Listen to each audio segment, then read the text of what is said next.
Je suis aujourd'hui heureux de vous accueillir pour vous présenter un thème qui peut vous intéresser, qui est vivre plus, vivre mieux en bonne énergie ou bonnes énergies.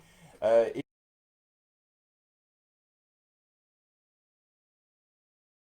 chacun, je suis aujourd'hui heureux de vous accueillir pour vous présenter un thème qui peut vous intéresser, qui est vivre plus, vivre mieux en bonne énergie ou bonnes énergies.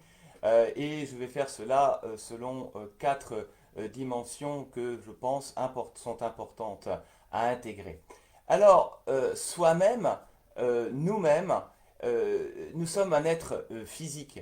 Donc cet être physique, il a besoin d'être physiquement en énergie, c'est-à-dire avoir envie d'avoir la capacité de bouger, la capacité d'interagir en relation avec les autres. Donc cette dimension physique est essentielle. Cette dimension physique commence le matin.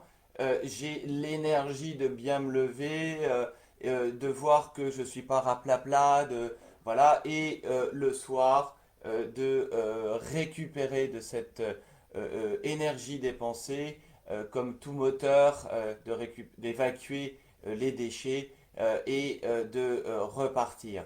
Alors, on a cette dimension quelque part de l'élastique. Eh bien, le matin, on a une énergie tendue, on tire sur l'élastique, on récupère son énergie et le soir, on réapprend à ce qu'il se redétende, qu'il retrouve ses propriétés physiques élastiques. Et lorsque l'on parle également de cette dimension finalement de soi-même, là aussi en fonction de son idée, de ses pensées et de ses actions, avoir l'énergie créative de, par exemple, ce matin, vous faire ce live Vivre Plus et vous apporter quelque chose. C'est également cette relation aux autres, cette énergie que l'on transmet aux autres, qu'elle soit physique, mesurable, à bien sûr éviter à confondre avec l'hyperkinésie ou un excès d'énergie. On parle bien d'une énergie quelque part équilibrée. Alors qu'est-ce que c'est qu'une énergie équilibrée? Eh bien, c'est la perception que les autres peuvent avoir de soi et soi-même, d'être en accord, en harmonie, en résonance avec soi-même.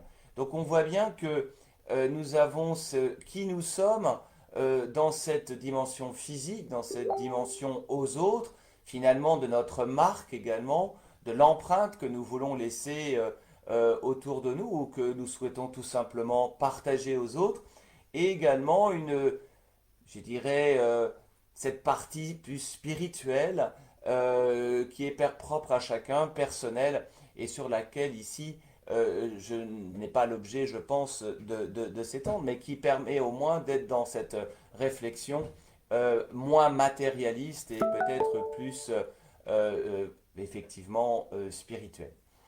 Alors maintenant, cette notion d'énergie, il y a aussi la notion de timing. Comme toute chose, lorsque l'on fait un 100 mètres, eh bien ce 100 mètres va avoir pris des ressources, va nous avoir oxydé, entre guillemets, va avoir créé dans notre corps des éléments de déchets, et donc quelque part, quand on fait un 100 mètres, eh bien avant on s'est préparé et après on récupère, et il faut que durant la course de sport, du 100 mètres, eh bien, il y ait eu cette libération d'énergie. Donc la notion de timing, de gérer l'énergie, on va peut-être pour certains avoir un super démarrage du 100 mètres, un petit au 30 mètres peut-être avoir un petit peu réduit et repartir dans les 70 mètres pour battre son record. Donc cette notion de timing se fait là dans une course très brève, mais elle se fait dans un marathon, elle se fait dans une course de 10 km. Et là, je fais un clin d'œil à une certaine Juliana qui, si elle écoute, verra qu'on la soutient dans son énergie d'atteindre son objectif de parcourir 10 km pour la première fois. une personne, voilà, et j'espère qu'elle se reconnaîtra. Et on est dans ce timing également d'utiliser les... Est-ce que nous avons la capacité de tenir une distance, les ressources physiques certes, mais aussi matérielles. On parle de ressources humaines, on parle de ressources financières, parce que c'est bien d'avoir un projet dans un timing pour être dans une énergie, d'être en relation avec les autres. Encore faut-il que ça soit équilibré. Alors maintenant, je reviens sur cette notion d'élastique. Si durant de nombreuses années ou journées, eh bien nous tirons sur l'élastique, on veut toujours faire plus, et que on oublie la partie de récupération, la partie de silence, voilà, on voit que quelque part on perd quelque chose, peut-être imperceptiblement. Au départ, on dit c'est pas grave, les années passent et finalement l'expression de notre corps fonctionne moins bien. Ce qu'on appelle l'expression nogène. Ah bah oui, mais on a cycle en cycle de moindre fonctionnement du corps, on a eu à subir le stress de notre environnement et nous avons finalement finalement la capacité élastique de notre psyché, de notre corps, à s'adapter à son environnement et brutalement, soit il casse, soit ben, on est raplapla et on a beau faire certaines choses, on n'y arrive plus. Donc, la notion de faire ça également mieux en bonne énergie aussi, c'est apprendre à gérer le temps, son efficacité, le temps pour son travail, le temps personnel, le temps gratuit. Alors maintenant, on arrive à la dimension pour gérer cette énergie ou être en interaction avec d'autres énergies au lieu de rencontre, hein. Donc quelque part, c'est euh, l'énergie entre en résonance peut-être d'un lieu. Est-ce que ce lieu est fait pour moi? Bah oui, un samedi soir peut-être que aller danser c'est le bon lieu pour me changer les idées ou si j'ai moins envie d'aller ce soir-là être à danser, c'est peut-être aller voir un spectacle ou c'est peut-être si on n'a pas cette chance bah, de regarder à ce moment-là un film voilà, sur un thème particulier. Donc on est choisir les lieux, mais aussi au niveau professionnel, les bons lieux de rencontre. Si c'est pour finalement être avec des personnes dans une énergie négative ou avec des gens qui se plaignent ou tout simplement agressifs sous différentes formes, il y a différents types d'agressivité. Voilà. Donc également des lieux physiques bah, plus ou moins pollués. Est-ce qu'aller faire du sport à côté, bonne idée? Bah, si on n'a pas d'autre solution, c'est peut-être mieux que rien.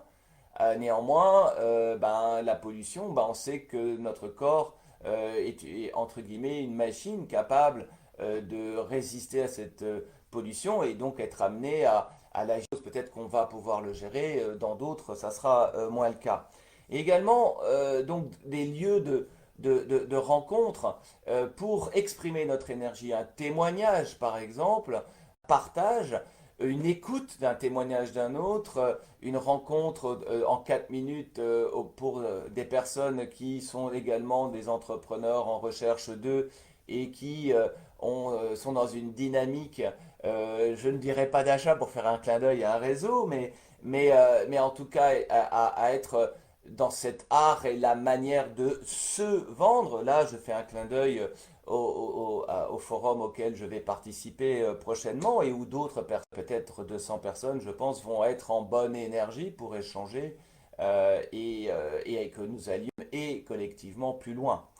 Dernier point, c'est un peu plus long peut-être que d'habitude, mais je vais respecter à peu près ce timing de la dizaine de minutes. On est à 9 minutes.